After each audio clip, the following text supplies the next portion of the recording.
The wind howled like a banshee through the sparse spruce trees, whipping snow into a blinding frenzy.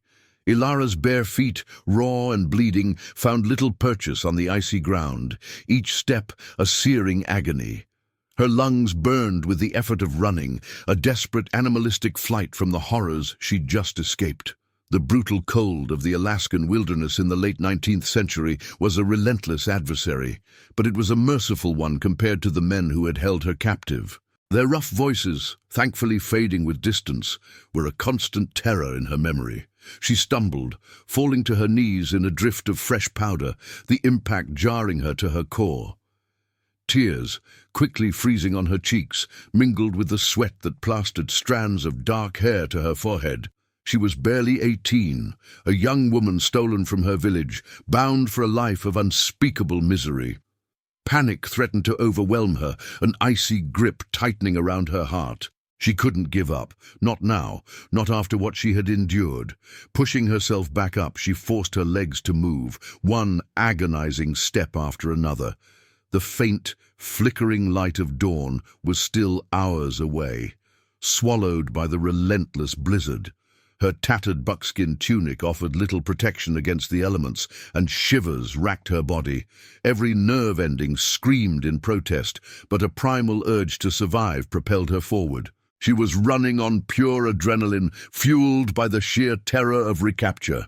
The thought of them finding her, of being dragged back to that wretched camp, was worse than any death the unforgiving landscape could offer. The snow deepened with every step, making progress agonizingly slow. The world around her blurred into a chaotic symphony of white, the wind a constant deafening roar. Her strength was ebbing, a cold dread seeping into her bones. She needed shelter, warmth, anything to escape the clutches of the storm. But there was nothing, only an endless expanse of snow and ice. The cold was a physical weight, pressing down on her, stealing her breath. Her vision began to tunnel, the edges of her world growing dim. Her body, pushed beyond its limits, was failing. She felt herself swaying, the ground rushing up to meet her. A final, desperate gasp escaped her lips as she collapsed, a small, still form swallowed by the raging blizzard. Darkness claimed her, a merciful void after the torment. Remember to subscribe to the channel for more gripping stories like this. When Elara awoke, the first sensation was an overwhelming wave of warmth, a stark contrast to the biting cold that had enveloped her. Her eyes fluttered open to the soft glow of a fire, its dancing flames casting shadows on the rough-hewn log walls of a small cabin. A figure knelt beside her, a man with a weathered face and eyes that held the quiet intensity of the wilderness itself. He was an indigenous scout, she realized, dressed in furs and deerskin, his presence both imposing and reassuring. He offered her a small wooden cup filled with a steaming, earthy-smelling liquid. Her throat was raw, but she managed to swallow, feeling the warmth spread through her body. He didn't speak, his silence profound, yet his gaze communicated a deep understanding of her plight. He pointed to her feet, then to a basin of warm water and a clean cloth beside her. With trembling hands she began to clean the cuts and abrasions, the sting a painful reminder of her ordeal. The scout, whose name she would later learn was Kael, moved with an economy of motion, preparing a simple meal of dried meat and berries. The aroma, though faint, made her stomach clench with hunger she hadn't realized was so profound. She ate slowly, savoring each bite, feeling strength slowly return to her weary limbs. The cabin was Spartan but meticulously kept, a testament to Kael's self-sufficiency in this harsh environment. Through the single window, the blizzard still raged, but inside, the fire crackled, a beacon of hope in the vast Alaskan wilderness. Elara found herself studying Kael, trying to discern his intentions. He wasn't overtly friendly, but there was no hint of menace in his quiet demeanor. He was simply watchful. The silence stretched between them, a comfortable quiet that spoke volumes. He seemed to understand that she needed time, space, and a safe refuge more than words. She felt a strange sense of peace settling over her, an unexpected calm after the tempest of her escape. For the first time in days, she felt safe. Days turned into a week in Kael's secluded cabin. The blizzard finally abated, leaving behind a pristine, untouched landscape of snow. Elara's physical wounds began to heal, but the scars on her spirit ran deeper. She still woke from restless sleep, haunted by the images of her captors. Kael, with his silent wisdom, seemed to sense her inner turmoil. He rarely spoke, but his actions communicated a profound compassion. He showed her how to prepare game, how to identify edible plants beneath the snow, and how to track animals, patiently guiding her with gestures and gentle corrections. There was a quiet strength in his presence, a groundedness that helped to steady her trembling resolve. He taught her the rhythm of the land, the subtle signs of nature that she had never noticed before. One evening, as the northern lights painted the sky in shimmering greens and purples, Elara found her voice. Haltingly, she began to recount her story, the words catching in her throat as the memories resurfaced. She spoke of her village, the sudden raid, the terrified journey, and the brutal conditions of the slave traders' camp. Kael listened, his gaze unwavering, his face a stoic mask. He offered no pity, only a steady presence that encouraged her to unburden herself. When she finished, a heavy silence fell between them. Finally, Kael spoke, his voice a low rumble. "They will not find you here," he said, his words a balm to her raw nerves. "The wilderness protects its own." His words, though few, carried immense weight. He shared stories of his own people, of their resilience and their deep connection to the land. Elara felt a profound gratitude for this silent protector, this man who had saved her life and offered her a sanctuary. She knew she couldn't stay forever, but for now, this small cabin was a haven, and Kael an unlikely guardian. The bond between them, forged in the crucible of survival, deepened with each passing day. As Elara regained her strength, a new determination flickered within her. She couldn't stay hidden in Kael's cabin indefinitely. Her village, her family, a deep ache of longing and responsibility pulled at her heart. She knew the dangers that lay outside, but the thought of remaining idle was unbearable. One morning, as Kael sharpened his hunting knife, Elara approached him, her voice firm despite the tremor in her hands. "I must go," she stated, looking directly into his steady eyes. "I must find my way back." Kael paused, his gaze thoughtful. He understood the yearning for home, the inherent human need for connection. He knew the perils she would face, the unforgiving distances, the lurking threat of the slave traders who might still be searching. Instead of dissuading her, Kael simply nodded. He spent the next few days meticulously preparing her for the journey. He taught her how to navigate by the stars and the sun, how to build a snow shelter, and how to identify safe sources of water. He provided her with a sturdy pair of moccasins, lined with fur, and a warm, thick coat made of caribou hide. He packed a small pouch with dried meat and berries, a survival kit that could mean the difference between life and death. He also gave her a small, intricately carved wooden bird, an amulet for protection, a silent testament to his care. On the day of her departure, the air was crisp and cold, the sky a brilliant, cloudless blue. Elara stood before Kael, her heart swelling with gratitude. She extended her hand, and he grasped it firmly, his touch warm and reassuring. There were no grand farewells, only a shared understanding of the arduous path ahead. As she turned and began her journey, stepping out of the small circle of warmth into the vast, silent wilderness, she looked back once. Kael stood framed in the cabin doorway, a solitary figure watching her go, a silent guardian against the unforgiving elements. His quiet strength gave her the courage to face the unknown. Don't forget to like this video and subscribe to the channel for more captivating stories. Elara's journey was a relentless test of endurance. The vastness of the Alaskan landscape stretched before her, an endless panorama of snow-covered peaks, frozen rivers, and dense forests. She walked for hours each day, pushing her physical limits, her mind focused solely on the direction Kael had indicated. The cold was a constant companion, seeping into her bones despite the layers of clothing. Her muscles ached, and fatigue was a persistent fog in her brain, but the image of her village, of her family, propelled her forward. She encountered no one, only the silent presence of wildlife, a fleeting glimpse of a fox, the distant cry of a wolf. The solitude was both comforting and terrifying, a constant reminder of her isolation in this immense wilderness. She relied on Kael's teachings, building small, temporary shelters each night, gathering firewood and rationing her meager supplies.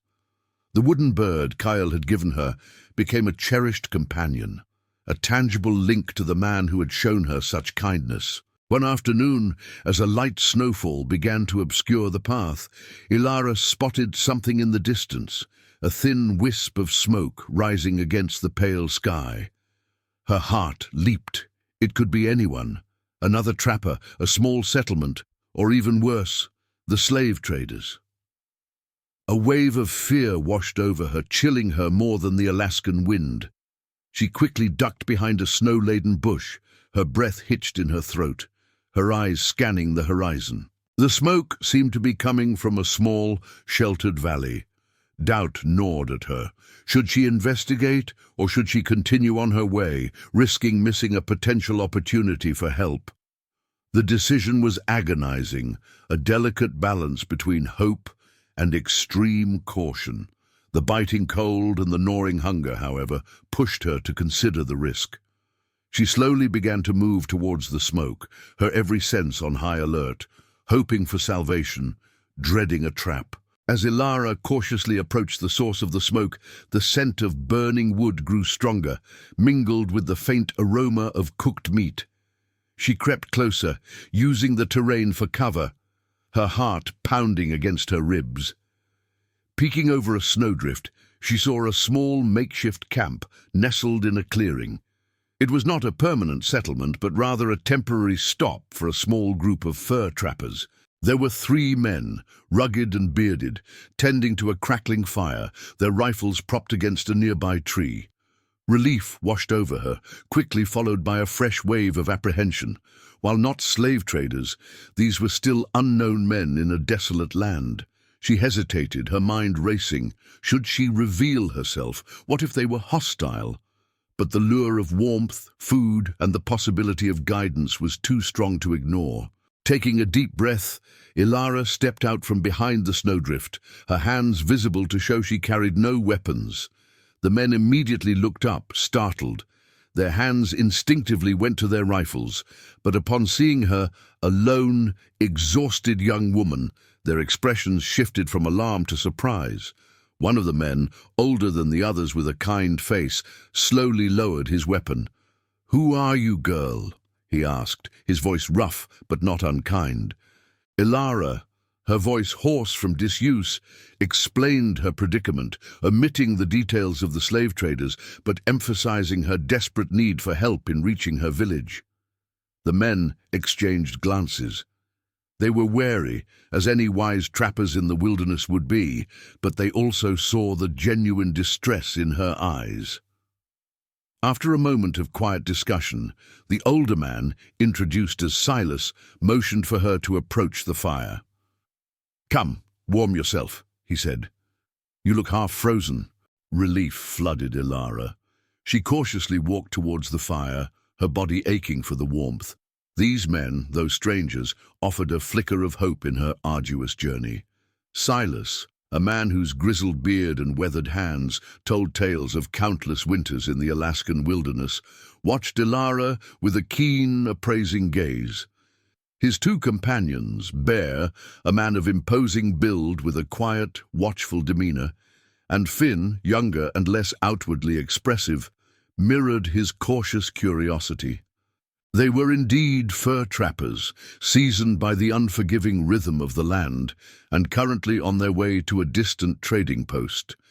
Elara, her voice still a little hoarse from disuse and the raw cold, finished her abridged account, omitting the most brutal details of her capture, but conveying the desperate urgency of her situation.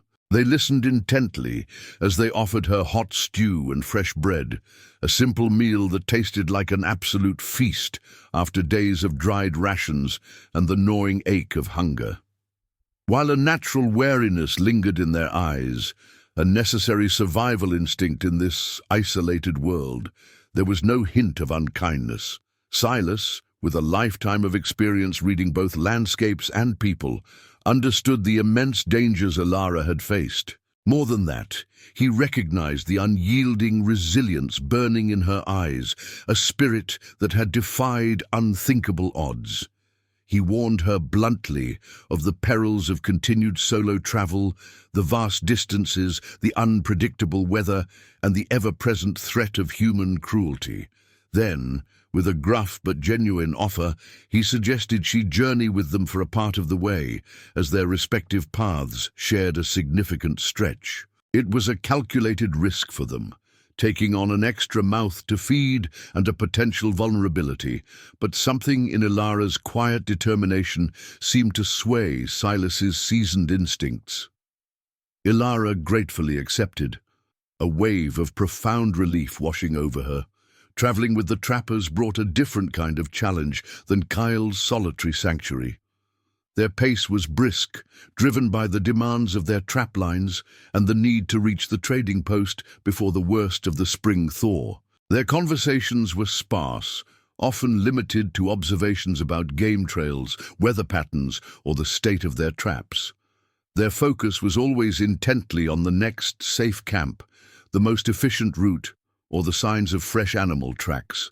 Elara, however, absorbed everything. She learned to set snares with surprising speed, to identify various animal tracks pressed into the snow, and to endure long hours of relentless travel in the biting cold. They were practical men, devoid of sentimentality, but their actions spoke louder than any flowery words. They always ensured she had enough food, helped her set up her sleeping area with surprising efficiency, and patiently shared their profound knowledge of the land. Bear, despite his intimidating exterior, showed her how to build a fire even in a raging snowstorm, demonstrating how to find dry tinder in seemingly impossible conditions. Finn, though perpetually quiet, always made sure she had a warm cup of herbal tea waiting for her each evening. Elara learned to appreciate their stoicism, their quiet strength, and their deep, innate respect for the unforgiving wilderness that shaped them. One evening, as they huddled around a small, crackling fire, its embers painting flickering patterns on the snow, Silas looked at Elara with a rare, knowing glint in his eyes. "You've got a spirit stronger than any blizzard, girl," he said, his voice a low rumble, a genuine compliment that warmed her more than the fire itself. Elara felt a surge of pride and profound gratitude. Their shared journey, forged in the crucible of survival against immense odds, had created a unique, unspoken bond, a quiet understanding of resilience and mutual dependence in a world that demanded both. She knew her path would soon diverge from theirs, and the thought brought a renewed sense of apprehension, a familiar pang of loneliness at the prospect of facing the vast wilderness alone once more. Yet, intertwined with that apprehension was a deeper, more profound sense of self-reliance, a quiet confidence that she could, in fact, endure. If you're enjoying this story, please hit the like button and subscribe to our channel for more. The inevitable day came for Elara to part ways with the trappers.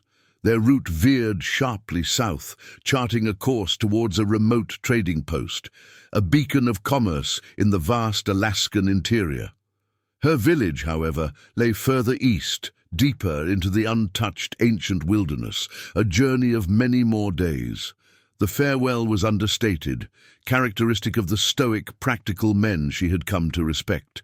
There were no effusive goodbyes, just a quiet acknowledgement of the parting.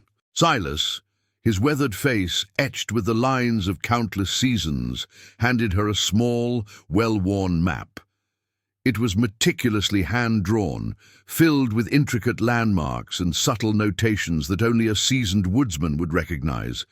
A particular stand of ancient spruce, a distinctive bend in a frozen river, a sheltered valley known for game.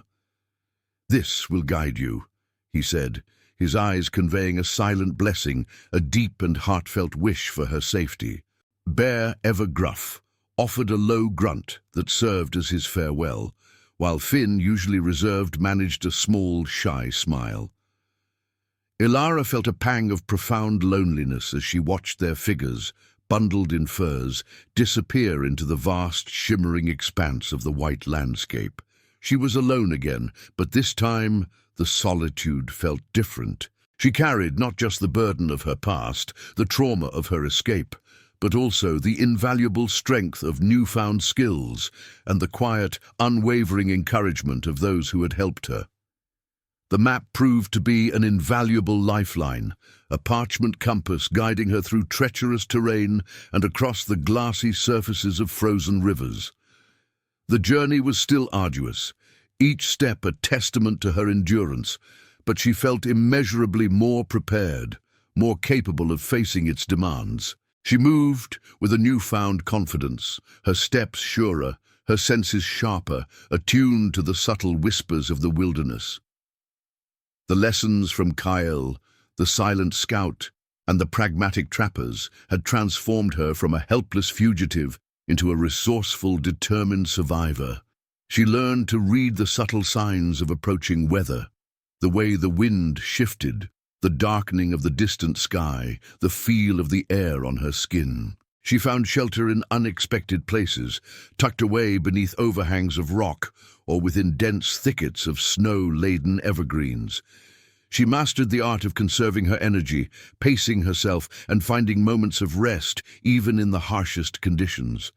Her thoughts, once consumed by paralyzing fear and the immediate struggle for survival, now turned more frequently to the hopeful anticipation of her return. She pictured her village with vivid clarity, the familiar faces of her family, their smiles, the comforting warmth of their embraces. She imagined the familiar scent of wood smoke, curling from the longhouses, mingled with the savory aroma of dried fish. These powerful images fueled her resolve, pushing her through moments of overwhelming exhaustion and the insidious tendrils of doubt that sometimes crept into her mind. The sun, though still weak in the early spring sky, was slowly gaining strength, its rays softening the edges of the frozen landscape, a clear sign that the worst of winter was beginning its long, slow retreat. Spring, with its promise of melting snow, flowing rivers, and the vibrant burst of new life, was a distant but undeniable hope blossoming on the horizon. Each new sunrise brought her closer to her cherished destination, each sunset a quiet, profound testament to her unwavering determination. One crisp morning, after weeks of relentless solitary travel that had blurred into an endless cycle of walking, eating, and sleeping in the frigid wilderness, Elara noticed a subtle yet profound change in the landscape around her. The sparse, windswept trees of the high country seemed to grow denser, forming more established groves. The faint, almost imperceptible paths beneath the snow, though still covered, felt more defined, as if they had once been regularly trodden by human feet. A thrill of anticipation, a warmth she hadn't truly felt in months, spread rapidly through her chest, chasing away the lingering chill of the morning. She was close, incredibly, impossibly close. Then, the scent. It reached her on a gentle gust of wind, the unmistakable, stronger, and far more complex aroma of wood smoke than anything she had encountered on her journey. It was a bittersweet scent, carrying with it both the profound joy of homecoming and the poignant ache of all she had endured. This was the smell of home. This was the smell of her people. Pushing through a final thicket of snow-laden branches that clung stubbornly to her coat, she emerged onto a low rise overlooking a sheltered valley. Below her, nestled amidst the snow-covered trees, was her village. It was real. Small, comforting plumes of smoke curled lazily from the smoke holes of familiar longhouses, reaching towards the pale morning sky. Children's voices, faint but utterly unmistakable, drifted up on the wind. The joyful cries of play, a sound that pierced her heart with its simple, profound beauty. A wave of overwhelming emotion washed over her, so potent it almost brought her to her knees. A surge of boundless relief, an almost unbearable joy, and a profound, aching sadness for all that she had suffered and all that had been lost. Her legs, which had carried her hundreds of miles through blizzards and over frozen terrain, suddenly felt heavy, as if the immense journey had finally caught up with them. She stood there for a long moment, simply gazing at the cherished sight, letting the impossible reality sink deep into her bones. She had done it. She had survived. Taking a deep, shaky breath, Elara began to descend the gentle slope, her heart pounding with a dizzying mixture of excitement and trepidation. What would she find when she reached them? How had her family fared in her absence?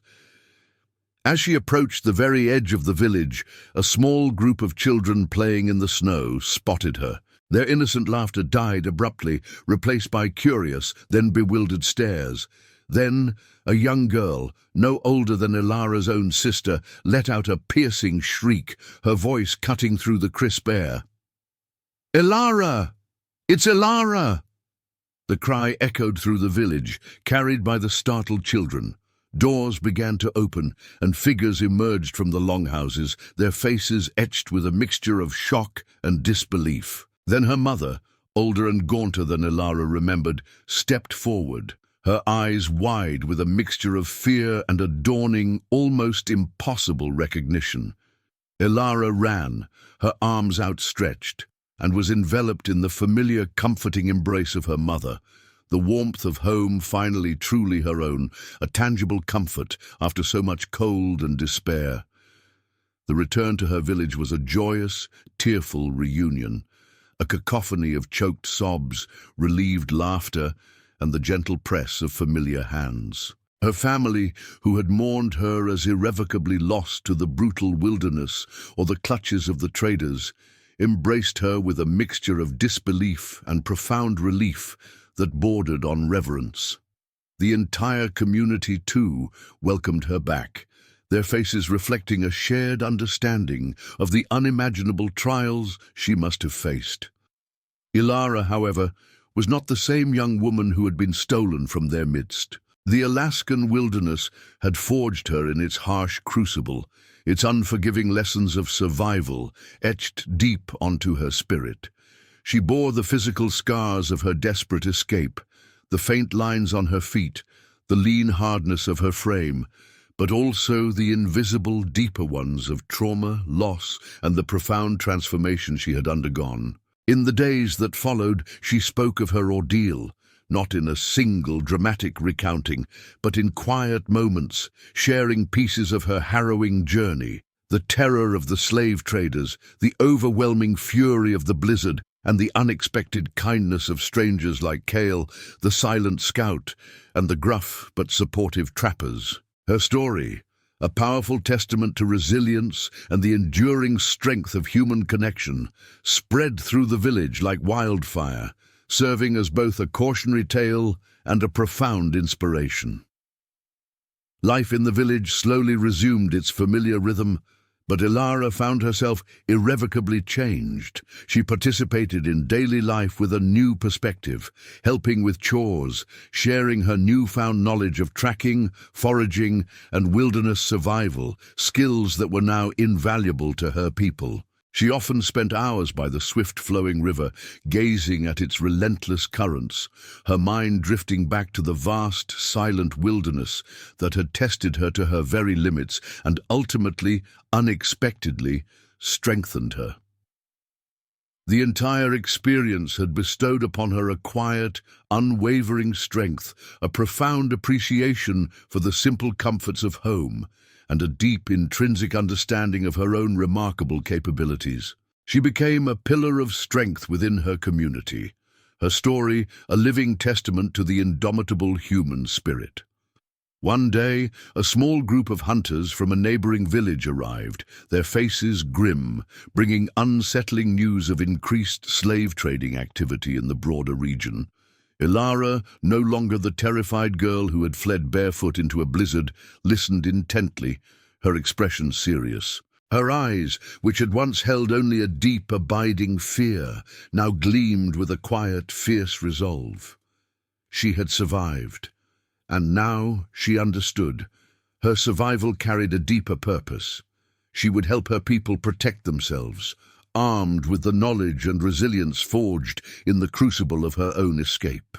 The experience of the blizzard, the quiet scout, and the arduous journey had not just saved her life, but had profoundly transformed her into a guardian, a symbol of hope and defiance in the face of adversity. Her story, though undeniably painful, became a beacon of resilience, a powerful reminder that even in the darkest of times, the human spirit, with the crucial support of others, can endure, adapt, and ultimately thrive.